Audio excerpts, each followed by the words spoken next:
It's been really busy the past few months, and we rarely get a few days straight of rest. So anytime we see a chance of just maybe 3 days of not working, we grab it. While my husband was away at work this morning, I packed our things and made sure we have everything we needed. But the truth is, even with the storm coming, I didn't quite expect what the next day was going to be like. However, everything's fine, and I'm just happy we got to spend some time away from this city and enjoy quality time with our family.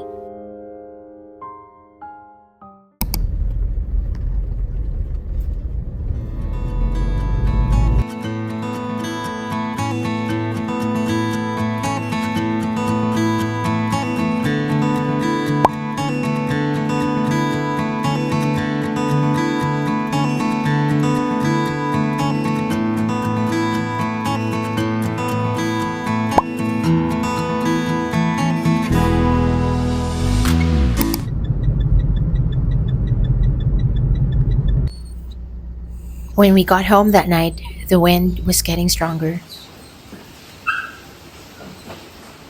Everything was okay still. We just hung out, played an online game, and talked till 3 in the morning.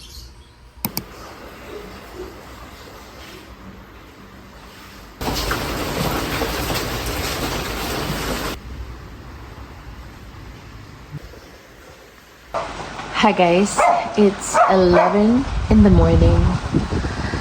We just woke up and it's so dark outside. Tapos wala ng ilaw. So I feel like there's not much that we can do today.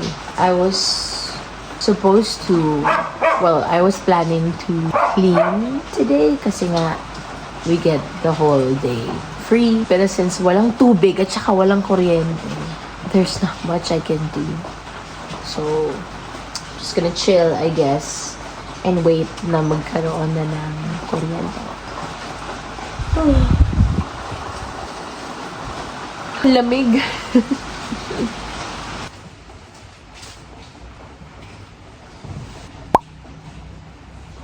Papatong ko dito. Cool.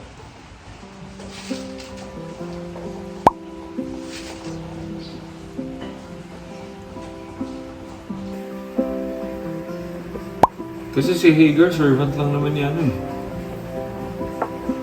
You show yourself. You know.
So, we are thinking to go shower in the rain kasi nga walang tubig. So, hindi pa kami makaligo. Anong oras na? Tapos, pwede naman siguro maligo ulit. I'm just not sure. But it might feel good. Pero sobrang lamig. We're kind of deciding if we're gonna go take a shower in the rain. Ay?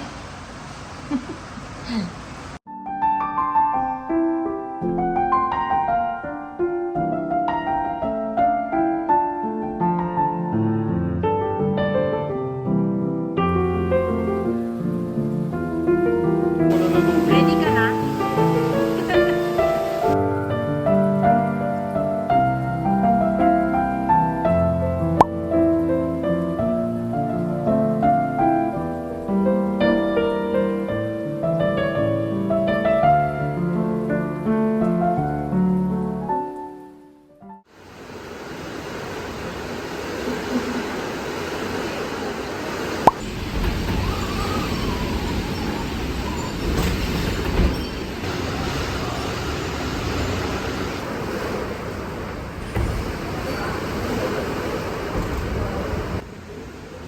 wala kang internet, paano ko mag-get na?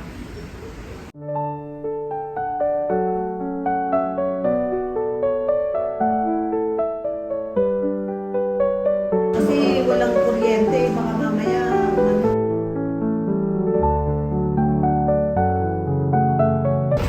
Hey, guys. Parang palakas yung hangin at saka yung ulan. And it's, oh my gosh, it's getting really, really crazy and scary. But you know, the Lord got us.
Good morning, guys! Finally, hindi na umuulan.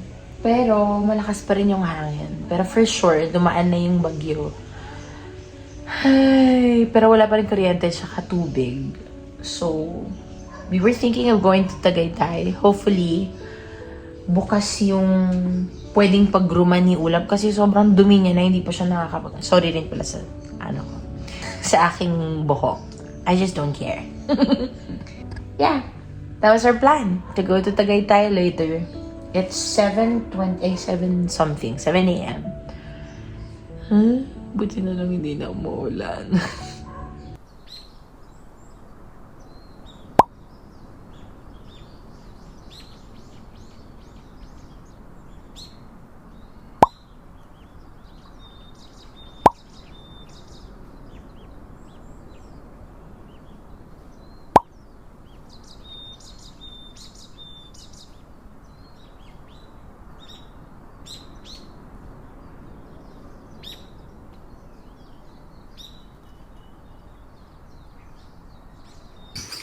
Okay, we are going to go to Tagaytay.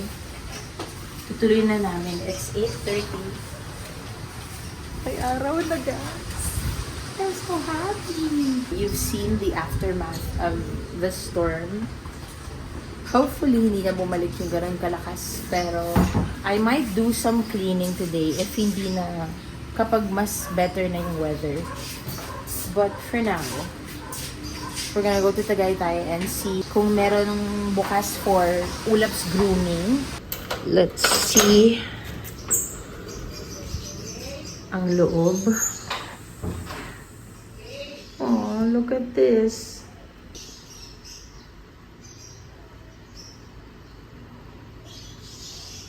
So, nagbaha na rin siya dito sa loob. I really love our kitchen here. Ay, namimiss ko na. Sana magkaroon kami ng pera na or budget para makapag-hire ng mag-aayos ng mga leaks nito. Tsaka hopefully, mas magamit na ulit siya.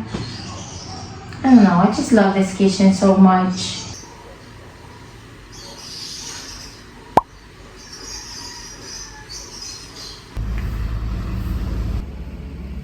Maghihintay lang kami ng 10 a.m. para makapag-work at saka makapag-charge ng stuff dito sa Barista Loft. Yay!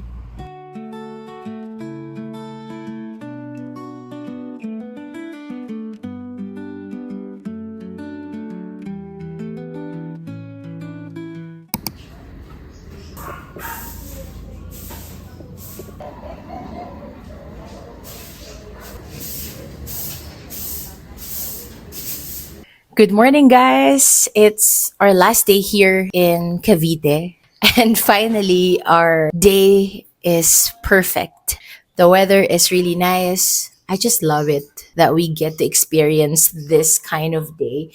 Makulimlim pa rin siya. Like, it's still very gloomy, but it's still perfect because the sun finally peeks out every now and then. And you can hear the birds chirping. Actually, yesterday pa maayos yung ating weather. Medyo scary yung stormy weather siguro mga 2 days ago. But today, it's perfect now. And everyone's safe in our family. And I hope that your families are safe also because at least here in Cavite, it was pretty scary. Like, the wind was just crazy. As in crazy yung lakas niya. Tapos yung ulan din. Like, ang daming leaks ng bahay namin. What else? Siguro, I have some reflections about our stay here during this time, like in the span of 3 days. Number one, I guess, is being able to film with my camera or at least my cell phone. So I have an iPhone 13 Pro, and if you saw my last vlog, my camera, my Sony a6100, the better quality camera that I have, fell down while I was filming. So basically now I'm filming with my phone, and I discovered if you click 4K, there's a 24 FPS na pwede mong pagpilian. And so I used the 24 FPS, so it's a little bit more cinematic. Anyway, what else do I want to talk about? Oh yeah, I'm glad that we got to spend time with my family, with our family here in Cavite. Even if there was just one day, you saw it, na walang ilaw, walang kuryente. Wala pa actually yung tubig dito sa bahay namin. Nag-ipon kami ng tubig sa ulan. Tapos, for the past 2 days, yun lang yung pinaligo ko. And, yeah, I was able to take a shower for 2 days na rainwater lang yung ginamit. And that's actually pretty liberating. We can actually survive with just the things that we need talaga. And kaya mo yung tipirin. And so, I don't know, it taught me a lot of lesson while we spent the day without electricity and without water. And it made me realize talaga na we are so privileged. We get it easy. Kasi nga, in normal days, we have enough water, we have enough electricity. And when we don't get to have that for a day, or at least like, if we actually don't have that, I'm sure that, of course, obviously, we all have different lives. Yeah, if you're someone who doesn't really get enough electricity or get enough water, but still you make do and survive, I'm really like, sobrang saludo. I'm happy that we spent the day without electricity and without water because we experienced something like a life-changing thing as well. That sounds privileged, but it's true. Actually, now, yun nga, I get to enjoy our days more. I'm just happy that our family's safe. And I pray for those who had to experience the worst during the storm. So, with that, I'm gonna leave now and enjoy the rest of our day. My dad bought 2 crispy patas from Malabon. It's our favorite crispy pata, the Judy Ann's crispy pata. Guys, if you haven't tried that, you go in Malabon or at least order it. I don't know if they deliver, but it's the best crispy pata in the whole world. I'm not kidding. enjoy the rest of your day or enjoy the rest of your week, your life. God bless you guys. Jesus loves you. Bye.